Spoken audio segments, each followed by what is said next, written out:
আজ আমরা তালের শাঁস বের করার সহজ পদ্ধতি জেনে নেব। আমরা কিভাবে তালের শাঁস বের করে মোটামুটি ফ্রিজে সংরক্ষণ করে রেখে বছরে যখন ইচ্ছা তখন বের করে তালের পিঠে করে খেতে পারি এবং এটা ব্যবহার করতে পারি।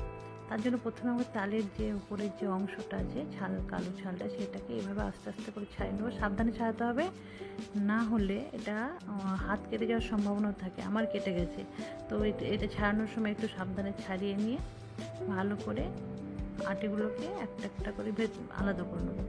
আর ভেতরে যে একটু শক্ত অংশগুলো থাকে সেগুলোকে এভাবে করে ফেলে দেবো। তারপর আটিগুলোকে এভাবে একটা একটা করে আলাদা করে নেবো। আলাদা করার পর ভালো করে তালের আটিগুলো একটু জলের মধ্যে দিয়ে নরম করে তাল যে ঘষার যে মই থাকে, মানে এই যে তাল পরিষ্কার করার জন্য যে মই ব্যবহার করা হয় মাড়িটা বের করার জন্য,